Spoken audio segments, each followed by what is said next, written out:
morning mga ka-business namin minamahal. Kamusta po kayo lahat? Sana po nasa mabuti kayong kalagayan mga ka-business namin minamahal. So for today's video mga ka-business ay samahan niyo po ako maglalakad-lakad po tayo. Mag-exercise po tayo sa labas. So yan mga ka-business, malabas na po tayo ng bahay. Doon po kami nakatira sa may sasakyan na yun. So tara po.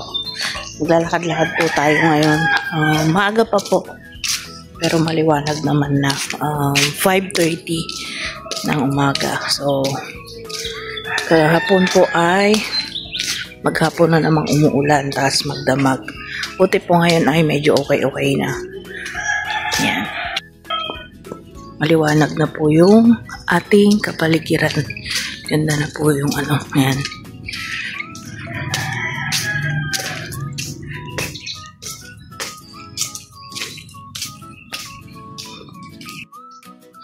So, ito po yung ginagawa ko mga ka-business tuwing umaga. Kasi sa hapon po naulan. Kaya umaga po ako naglalakad-lakad. Para pag uwi ko ay diretso linis na ng bahay. Tapos pagkatapos affiliate. Tapos magpa-vlog. Ganun po yung routine ko ngayon mga ka-business. So, tara po ngayon. Samahan nyo po muna ako maglalakad-lakad. So yun mga ka-business, maliwalas na po ngayon ang kalangitan kaya tayo po ay maglalakad-lakad. Samantalahin po natin habang hindi naulan kasi napakahirap maglalakad-lakad pag naulan. Kaya tara po samahan nyo po muna ako mga ka-business. Yan. Pinapakita ko lang na maliwalas na yung kapaligiran sa ngayon. No? Pero sa tuwing hapon po ay naulan pa rin kahit ganito na kaliwanag.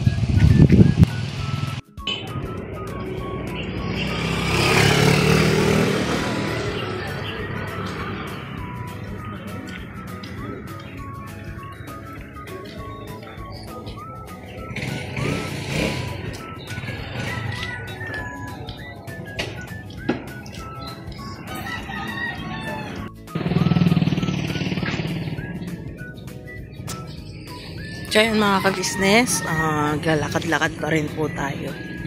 Yan, pinapakita ko lang po sa inyo yung mga view dito sa aking nadadaanan. Yan.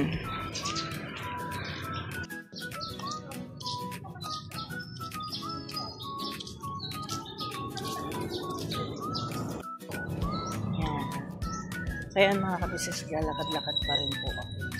So totoo lang po, ngayon lang po ako napadpad dito sa daan na to kasi hindi naman ako masyadong naglalakad-lakad dito banda rito. Kaya magagandahan po kasi ako doon sa mga halaman. Buti wala pong mga aso. Yan, basura rin po. Pero magaganda po yung mga halaman doon kaya ako napunta rito. So, tara po, maglalakad-lakad po muna tayo mga business.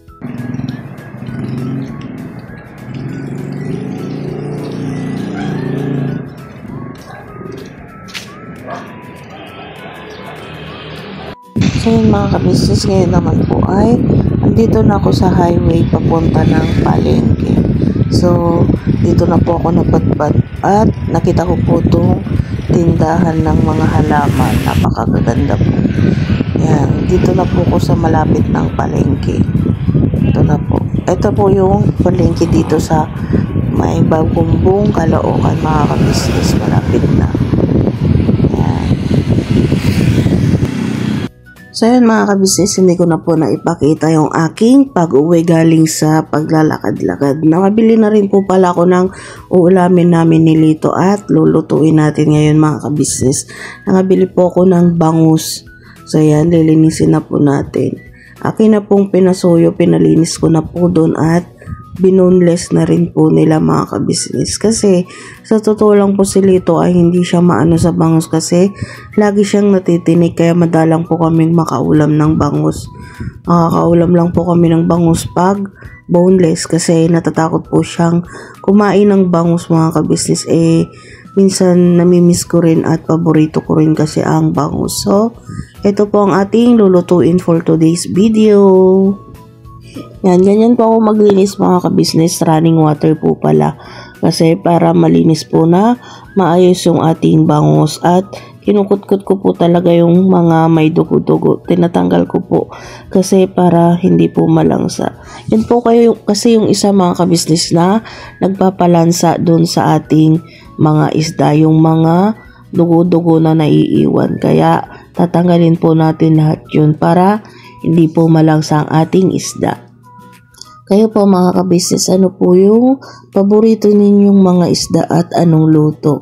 Baka pwedeng i-share nyo naman po, baka makakuha ako sa susunod na ating iluluto ng tip. Kasi minsan po mga ka-business, nauubusan din ang inyong lingkod. Kaya ayan, share po kayo mga ka-business. Baka sakaling may mga mabasa ako na pwedeng lutuin na budget meal din doon. So, tara po at ito po ang ating lulutuin ngayon, budget meal ulit. Nakabili po ako ng bangus mga ka-business na nagkakahalaga ng 120. So, yan ang ating uulamin ng ilang ulaman.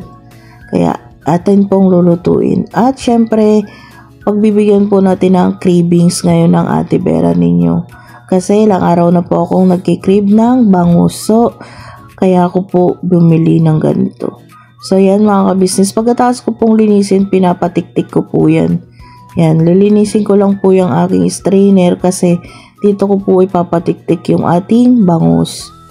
So, yan. Para bago po natin isalang ay nakatiktik na siya mga ka-business. At, syempre, matanggal po yung mga tubig-tubig na excess at yung langsa.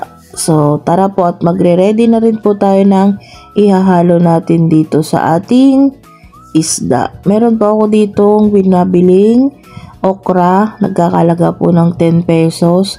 Tsaka, dahon po ng kamote. Yan. Yan po yung ating ihahalo ngayon sa ating uulamin. Yan. Meron po akong green dyan na kamote at meron po akong pulang kamote. So, yan mga ka-business ang ating ilalagay ngayon sa ating lulutuin. Tara po, samahan nyo muna akong maghimay. So, yan. Huwag nyo na po palang pansinin yung aking short yan mga ka-business kasi pag dito po ako sa bahay ay naka-short lang po ako kasi mainit at para hindi po para hindi sagabal sa pagtatrabaho natin sa gawaing bahay. Yan mga ka-business, sa mga nagtatanong po pala na kung high blood ako ay hindi po ako high blood mga ka-business, low blood pa po ako. Ang aking dugo po kadalasan ay 80-100 o kaya 70-90. Yun po ang aking kadalasan na mga ka-business BP. So kaya hindi po high blood ang inyong lingkod at hindi rin po malabnaw rin po yung aking dugo mga ka-business. Hindi rin po siya malapot.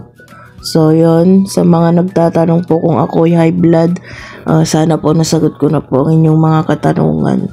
Matagal na po na lagi po akong low blood mga ka-business.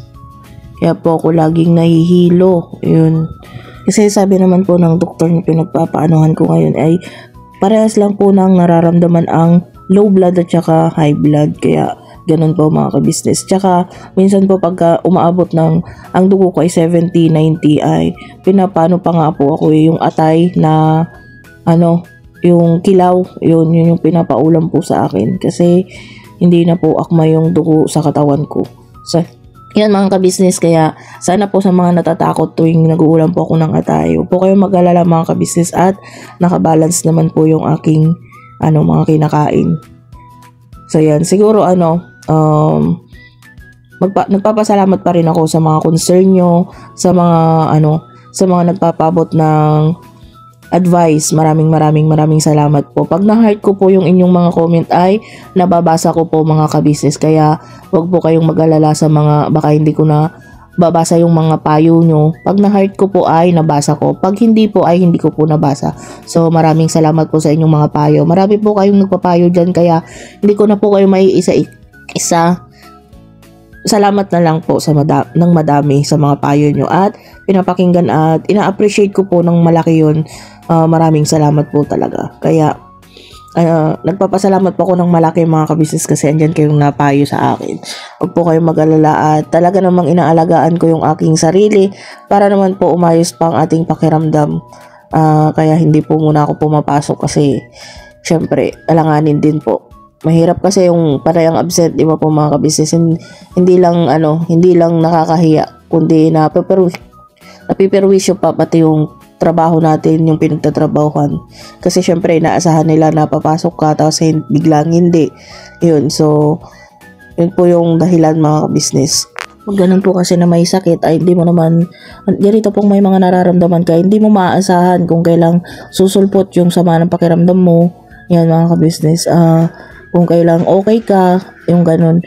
Pero syempre, kasi gusto kong masaya din ang vlog ko lagi or nakikita niyong maliksi ako kasi itinataon ko naman pong mag-vlog pag okay yung pakiramdam ko. Syempre, hindi yung laging matamlay ang nakikita niyong Ate Vera kasi gusto ko rin naman pong makapag-share sa inyo ng ganitong luto serye. Kaya, syempre, pag nakikita niyong okay ako, itinataon ko talaga mga kabisnes. Alangan namang pilitin ko yung sarili ko na magluto, mag-vlog kung hindi talaga kaya. Kasi po, syempre, pagka laging nahihilo, yan, manhid ang katawan, yan po kasi ang mga nararamdaman ko mga kabisnes. Kaya, pagpasensyahan nyo na po ang Ate Vera sa ngayon. So, yan mga kabisnes, tapos ko na po yung talbos ng kamote, himayin yung ating okra na lang.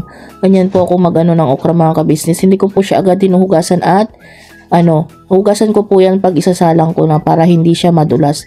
Kasi kung maaga po ninyong hinugasan yan at bago himayin, nakaano na po yung dulas niyan, nakaabang na, kumbaga dudulas na po siya bago nyo lutuin. Kaya yun po yung isang natutunan ko pong tip sa mga kasamahan ko pong magluluto. Yan. Pag mga nagkaroon ka po kasi ng mga kasamang kapwa mong magluluto ay nakakakuha ka rin ng mga tip. Syempre po ang inyong lingkod ay may mga pinagtrabahoan naman na pong malalaking kantin. So yan, ang aking mga kasama po doon ay mga veterano ng magluluto. Kaya nakakakuha po ako ng mga tip mga kabisnes. Kaya maraming salamat po kasi kahit hindi po nakapag-aral ang inyong lingkod ng about sa cooking, may mga nakukuhang tip sa mga naging kasamahan. Kaya maganda rin po yung marunong kang makisama sa mga kasamahan mo, sa mga katrabaho mo kasi syempre iba-iba yung natuturuan ka rin nila. Ayan mga kabisnes. Kaya salamat po sa mga kaibigan ko dating kasamahan ko dyan sa Nestle, sa Coca-Cola, sa mga shuttle bus. Yun, mga kabisnes yung aking mga napagtrabahoan na rin. At syempre doon po sa Tanduay po, yan, mga company canteen po. So, yan, maraming salamat po sa mga nakasama ko dyan. At syempre, sa Resto Bar po, yun. Opo, nagtrabaho po ang inyong Ate Vera ng Resto Bar. Yun, siya po, ako po yung proud to be ako po yung nakapag-manage ng isang resto bar na dati. Yun. Hindi po hindi po ako naging pok-pok char. Hindi po. Yun po ako'y kusinera at ako po ang nag-manage po doon dati. So yan, nanonood po yung aking kaibigan na may-ari. Sila Kuya Diribay. Yan.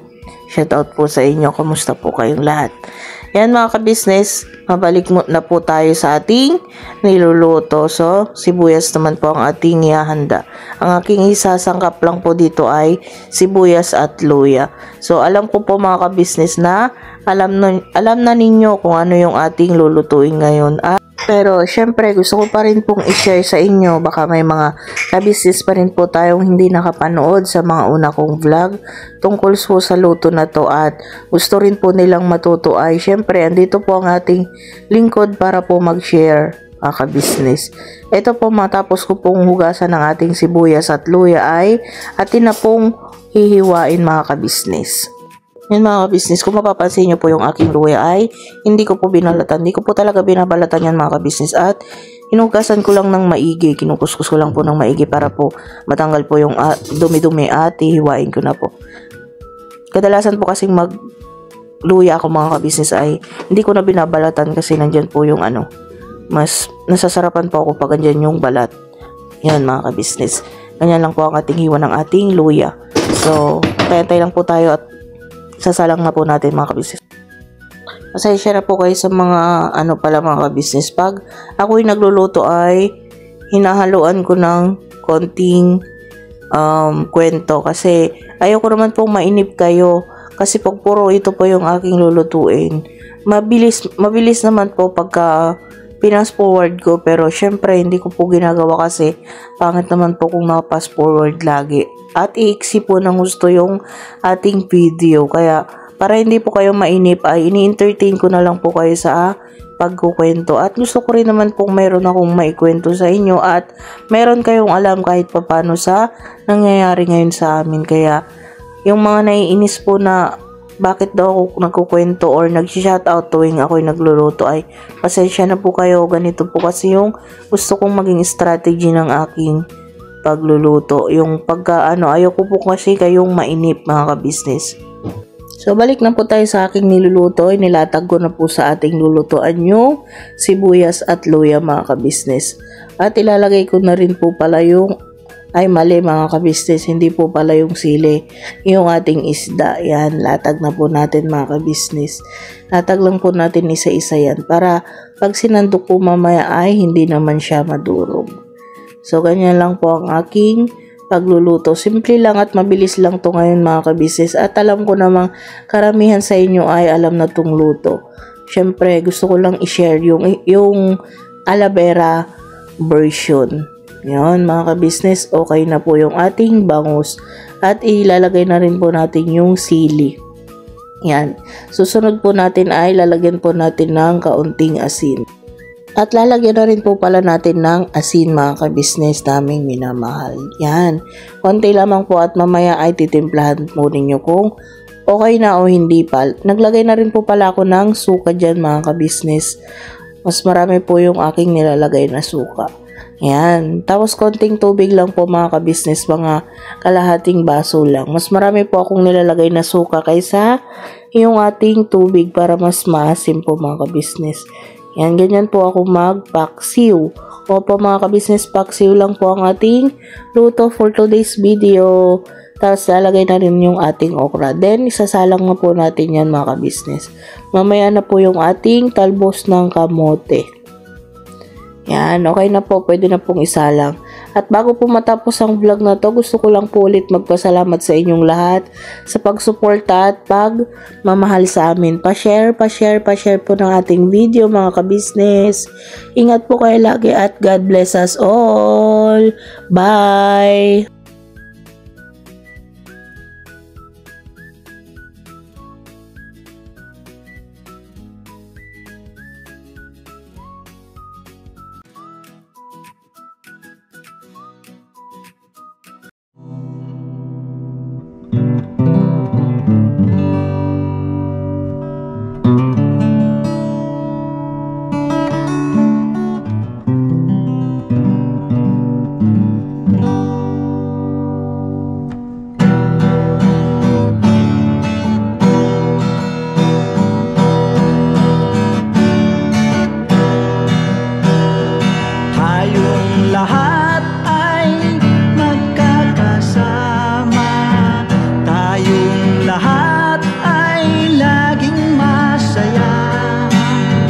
Pagtulong nyo ay sigurado, pagkat mayroon kayo